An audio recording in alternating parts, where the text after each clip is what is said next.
de presse. Le ministre de la Communication de M. Ali Bongo Ondimba a profané la mémoire du président Pierre Mamboundou sur RFI.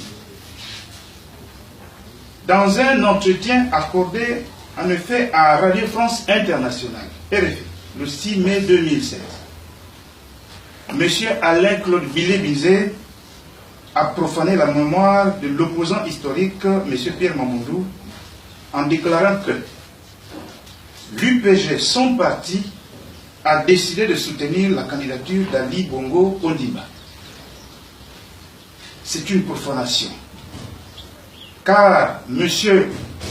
Ali Bongo Ondimba est le principal suspect de l'assassinat de M. Pierre Mamboundou par un commando de 7 individus le 15 octobre 2011 avec la complicité de certains proches du fondateur de l'Union du peuple gabonais d'une part, et d'autre part, l'UPG a été fondée pour diriger autrement le pays et non pour soutenir le système Bongo.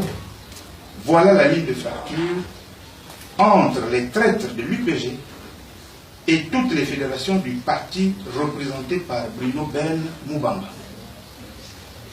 De plus, M. Pierre Mamboundou n'a entamé des discussions politiques avec M. Ali Bongo Ondimba que sur l'insistance de du président français Nicolas Sarkozy. Chacun sait qu'il l'a payé de sa vie. Aucune suite judiciaire n'a d'ailleurs jamais été donnée à cet assassinat politique. Comment l'UPG soutiendrait-il l'assassin de son fondateur? Alain-Claude Bilé-Binzé devait nous l'expliquer. 1.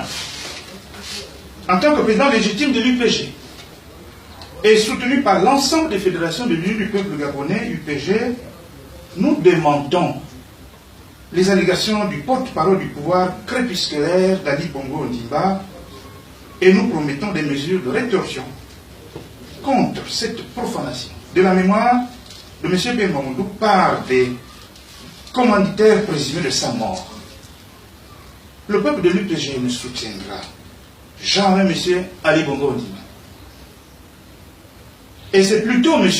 Mathieu Mboumazengi, le très corrompu ministre de l'Agriculture, issu de l'UPG